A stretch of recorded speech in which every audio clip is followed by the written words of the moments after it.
नमस्कार प्यारे दर्शकों, आप जुड़ चुके हैं बेरोजगार पब्लिक भारत के साथ।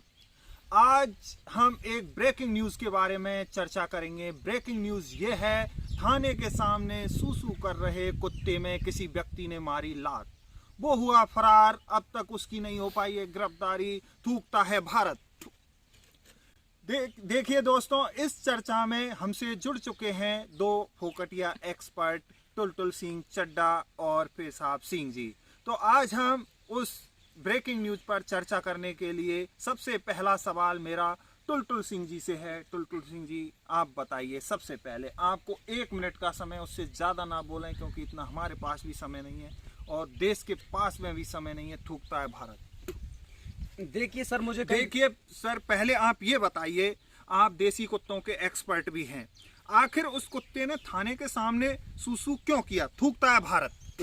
देखिए सर, मुझे कई दिनों से देसी कुत्तों की शिकायत मिल रही थी कि लोग हमें चिढ़ा रहे हैं।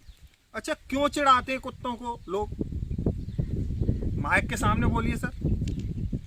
लोग कहीं भी गाना बजा देते हैं कि देसी देसी ना बोले आकर छोरी रे, और हम खुश हो जाते हैं और सूसू कर देते हैं। अच्छा, इसका मतलब वो गाने से एक्साइटमेंट के द्वारा वो सूसू निकलता है। बिल्कुल सर, बिल्कुल। अब हमसे जुड़ चुके हैं इसी बीच अलवर से हमारे पेशाब सिंह जी। हाँ, तो सर आप ये बताइए, आप इतने क्षेत्रों में घूमे हुए हैं और आप पहली बार बेरोजगार पब्लिक भारत से जुड़े, आपका स्वागत है सर। और आप थोड़े से माइक के नज़दीक आ जाइए क्योंकि एक ही माइक है फिलहाल हमारे पास। तो आप सर बताइए कि उस सूसू में ऐसा क्या था जिससे शहर में इतना भूचाल आ गया? ये देखना पड़ेगा कि सूसू कब किया गया। सर, ये देखना पड़ेगा कि सूसू कब किया गया। अच्छा, मतलब इसका मतलब ये है कि आप कुत्ते के बारे में आपकी क्या राय है? कुत्ता गलत है सर। बिल्कुल सही था कुत्ता, गलत था, बिल्कुल सही था। अरे गलत था अपनी जगह। आप लोगों से बिल्कुल राय लिया, कुत्ता बिल्कुल सही था। आपको कैसे एक सही मिनट का था? समय। सही कैसे चुप था? अरे चुप बिल्कुल चुप। बिल्कुल सही था, बिल्कुल आप सही था। दोनों मुझे पता चुप है। हो जाइए क्योंकि हमारे पास 1 मिनट का समय था, आपको दोनों का दिया था। इसी बीच एक बड़ी खबर आ रही है मुंबई से और हमारे लोकेश कुमार जुड़ चुके हैं एक सामान्य व्यक्ति के साथ। तो हम जानते हैं प्रशांत सिंह के बारे में कि निजी राय लोगों की क्या है। तो चलिए मुंबई। नमस्कार, आपका स्वागत है बेरोजगार पब्लिक भारत में। और हम आज एक मिलाते हैं आपको। देखिए, इधर से बॉम्बे के रहने वाले हैं, ये जो किसान से आते हैं और ये घास लेकर आ रहे हैं। आज इनको पूछते हैं जो मैटर चल रहा है अभी प्रशांत सिंह के बारे में। तो भाई साहब नमस्कार। नमस्कार। कौन हो भैया? आप प्रशांत के बारे में जानते हैं कुछ? अरे कौन है प्रशांत? नहीं, हम आपसे क्या है उनके बारे में राय पूछना चाहते हैं। अच्छा। ये जो आपको पता नहीं है, बहुत चल रहा है आज, ये मुद्दा ही है। अरे भैया, मुद्दा तो यार रुक जा, बैठ। अच्छा, बैठिए भाई साहब। देखो ये कितना आक्रोश है इनको। भाई और साहब, ये मुद्दा क्या कहना चाहते हैं? मुद्दा इसको आप बनाते हो। अच्छा, ये कोई मुद्दा नहीं है, मुद्दा है बेरोजगारी। आज का युवा बेरोजगार से तंग आकर के, तुम्हें पता है क्या काम करना पड़ रहा है? मैं खुद MSc B.Ed हूँ, देखो मुझे घास लाना पड़ रहा है। 2017 SSC अटक रही है, 2019 NTPC, कई एग्जाम अटक रही हैं। क्या क्या सुनाऊं मैं आपको?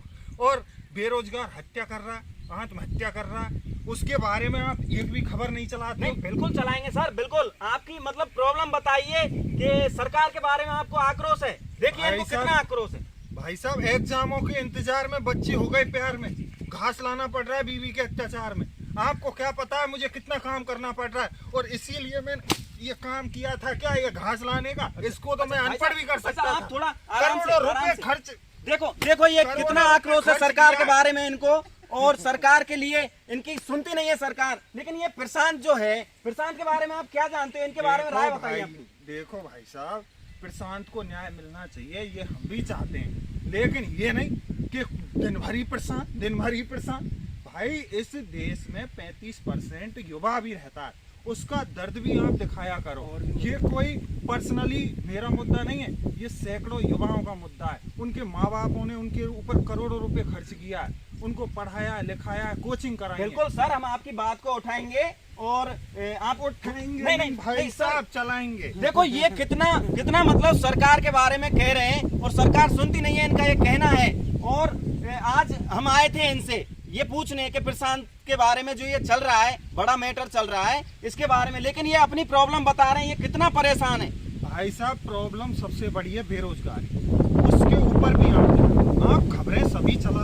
लेकिन ये कोई खबर है यार, दिन भर की खबर भाई, 2-4-5 मिनट की खबर हो जाए, लेकिन हमारा दर्द भी तो आप कभी कैमरे के सामने दिखाइए सर।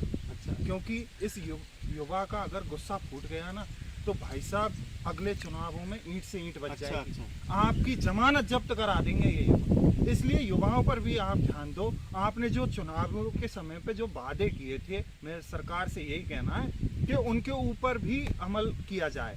और मैं किसी पार्टी विशेष से नहीं हूँ, पक्ष से या विपक्ष से, मैं एक युवाओं के दर्द के बारे में बता रहा हूँ, क्योंकि मैं भी युवा हूँ, मैं भी इन एग्जामों को लेकर परेशान हूँ। जिस एग्जाम की आप डेट दे देते हो वो समय पे नहीं होती है, तो इसलिए इन बिल्कुल एग्जामों बिल्कुल को समय बिल्कुल पे भाई साहब, कराया आपकी जाए। बात उठाई जाएगी। और थैंक यू, आपसे ये सवाल हमने पूछा, आप बता रहे हैं, ये प्रशांत के बारे में बता रहे हैं कि वो होना चाहिए उनका कोई ना ए, कोई तू फैसला। अब प्रशांत। लेकिन इन्होंने अपनी भी मजबूरी बताई है कुछ। और सर हम आपकी बात सुन रहे हैं, बिल्कुल हम उठाएंगे ये बेरोजगार पब्लिक भारत से। ठीक है भैया, फेसबुक की थैंक यू सर, ठीक है आप जा सकते हो। देखिए ये आज ये इतना बुरा हाल हो रहा है और ये बोल रहे हैं कि चैनल वाले सुनते नहीं है, और ये इनके साथ में ये देखो ये भी बेरोजगार हैं। ये नमस्कार, मैं कैमरामैन सौरभ के साथ लोकेश, बेरोजगार पब्लिक भारत से। नमस्कार दोस्तों, आज हम हमारा दर्द सबके सामने रखने जा रहे हैं। एक छोटी सी कविता है, आप लाइक करें, कमेंट करें और शेयर करें।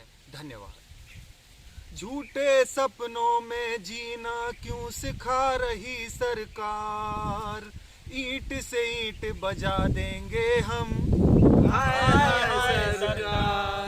करोड़ों के फॉर्म भरा कर क्यों लूट रही सरकार, ईंट से ईंट बजा देंगे हम। हाय हाय सरकार, कर कर के तैयारी सब बिक गए हैं घर बार, ईंट से ईंट बजा देंगे हम। हाय हाय सरकार, बहुत हो गया, सहन न होगा इतना अत्याचार, ईंट से ईंट बजा देंगे हम। हाय हाय सरकार।